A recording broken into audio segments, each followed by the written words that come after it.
चलिए तो आज बात कर लेते हैं कि यक्षिणी कौन होती है।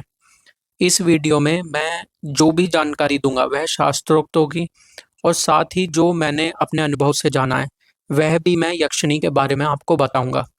साथ ही जो लोग यक्षिणी का अनुभव करना चाहते हैं उनके लिए मैं एक सौम्य साधना भी दे दूंगा। यक्षिणी देवी के नीचे आने वाली प्रचंड शक्ति है।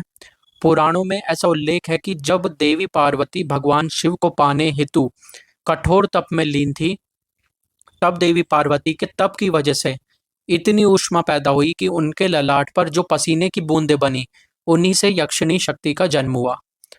तभी यक्षिणी को देवी का अंश भी माना जाता है। साथ ही यदि आप देवी का सहस्त्र नाम स्तोत्र पढ़ेंगे तो उसमें भी देवी को स्वयं यक्षिणी नाम से संबोधित किया गया है। यक्षिणी का वास यक्ष लोक में माना गया है और यक्षिणी का अपना परिवार भी होता है।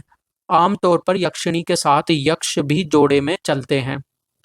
यदि आप भगवान शिव का शिव पंचाक्षर स्तोत्र पढ़ेंगे तो वहां पर भगवान शिव को यक्ष स्वरूपाय जटाधराय पिनाक हस्ताय सनातनाय दिव्याय देवाय दिगंबराय तस्मै यकाराय नमः शिवाय। तो यहाँ पर भी भगवान शिव को यक्ष रूप बताया गया है। जितने भी उच्च कोटि में यक्ष यक्षिणी आते हैं वे सभी शिवलोक में सेवक के तौर पर नियुक्त होते हैं और बाकी के जो यक्ष यक्षिणी आदि बचते हैं वे हमारे पृथ्वी लोक पर शिवालयों की रक्षा में नियुक्त होते हैं।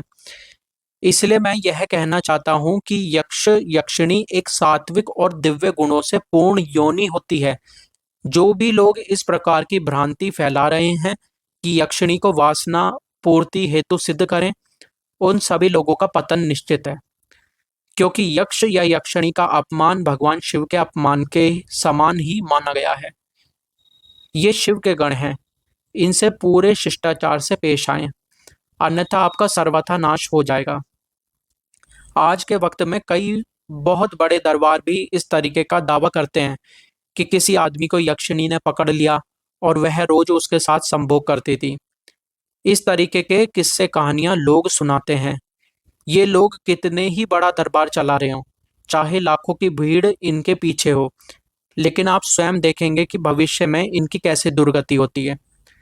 और एक और रेफरेंस मैं आपको देता हूँ महाभारत से, क्योंकि महाभारत लगभग सभी लोगों ने पढ़ी है या उनके बारे में जानते हैं। तो उसमें यक्ष के द्वारा पांडवों की परीक्षा लेने का जिक्र आता है, जिसमें गलत उत्तर देने पर एक एक करके सभी पांडव मरने लगे थे और अंत में युधिष्ठिर के सही जवाब देने पर यक्ष ने सभी मरे हुए पांडवों को, जो 4 पांडव मर गए थे, उनको दोबारा से पुनः जीवित किया था। इतनी सी कहानी से आप यह समझ सकते हैं कि यक्ष यक्षिणी शास्त्रार्थ करने की क्षमता रखते हैं, ये अपार ज्ञान के स्वामी होते हैं। दूसरी बात, मरे हुए किसी को जीवित करना दोबारा से तभी संभव है जब आपके पास संजीवनी शक्ति हो। मतलब यक्ष यक्षिणी के पास संजीवनी शक्ति होती है, इसलिए यह मृत को भी जीवित करने की क्षमता रखते हैं। यह छोटी बात नहीं है साथियों। और ये धार्मिक गुरु और तांत्रिक इनको अपने वश में करने का दावा करते हैं। आप खुद ही सोचिए, क्या यह संभव है? चलिए अपनी चर्चा को आगे बढ़ाते हैं।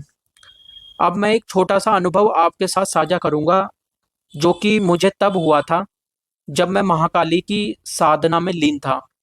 उस वक्त मैं महाकाली का गायत्री मंत्र का जाप कर रहा था और अनायास ही उस दिन मुझे यक्षिणी के दर्शन हुए थे।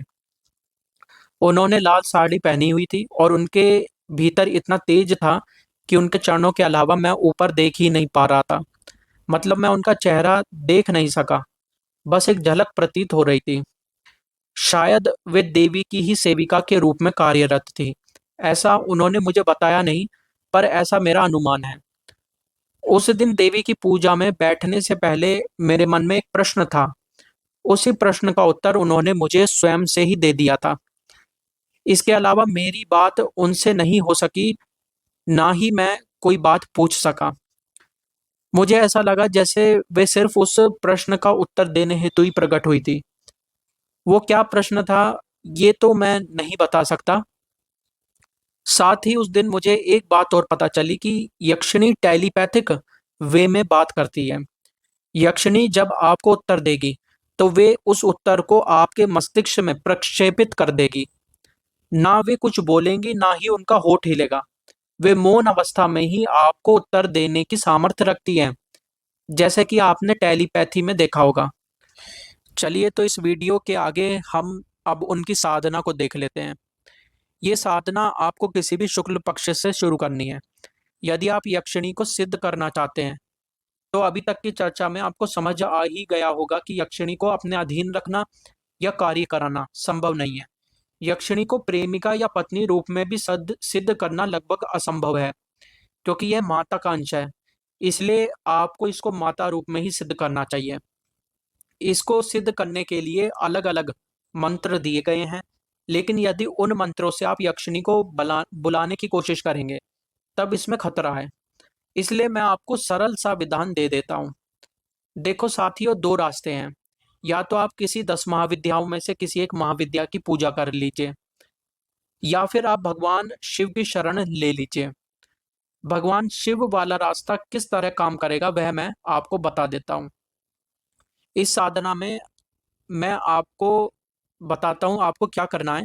सर्वप्रथम आपको 40 दिन, ये 40 दिन की होगी, तो सर्वप्रथम आपको 40 दिनों के लिए किसी भी शिव मंदिर में जो आपके घर के आसपास हो, वहां पर नंगे पैर जाना है सुबह के वक्त, और शिवलिंग के पास बैठकर भगवान शिव से आप क्षमा याचना करनी है।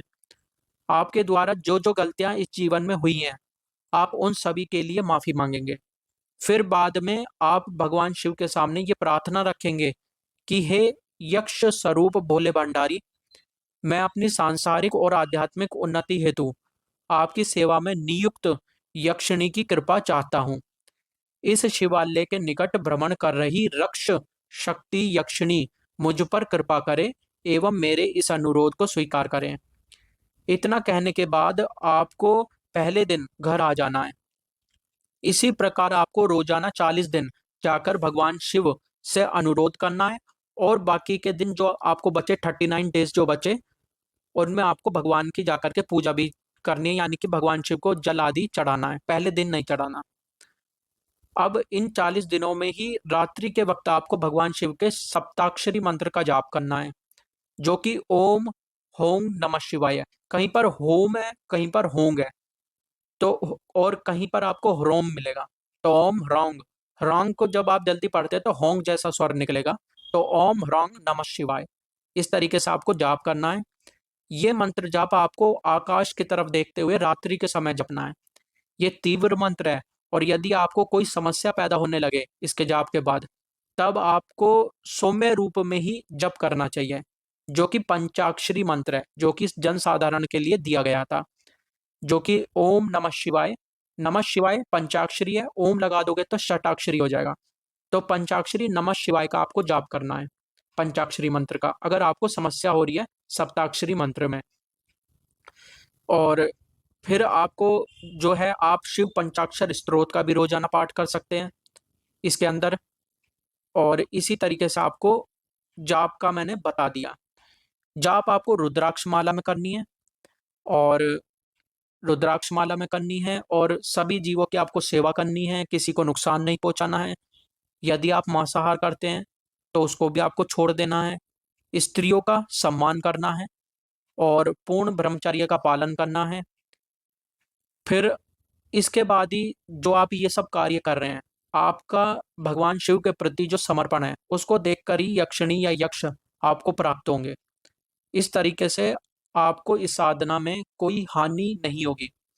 साथ ही यदि आपको सिद्धि भी नहीं मिली, तब भी आपको आपकी प्रार्थना का फल अवश्य मिलेगा। आपका कोई ना कोई अटका हुआ कार्य अवश्य बनेगा। बाकी जो लोग शिव और शक्ति को भज लेते हैं, उनके साथ तो ये सभी योनियां स्वयं ही अंगरक्षक के तौर पर चलने लगती हैं। तो इसलिए अगर आप सीधे तरीके से चलना चाह रहे हैं, मतलब आपको नहीं चाहिए कि यक्ष यक्षिणी प्रॉपर इन्हीं शक्तियों को हम सिद्ध करें, तो आप यूं ही भगवान शिव या माता पार्वती की पूजा करना शुरू कर दीजिए। तब भी ये स्वयं ये सूक्ष्म रूप में आपके साथ रहते ही हैं, रक्षक शक्ति के तौर पर आपके साथ रहेंगे ही। तो ये मैंने आज आपको यक्षिणी के बारे में कुछ रहस्य बताए। तो आज के लिए इतना ही। धन्यवाद।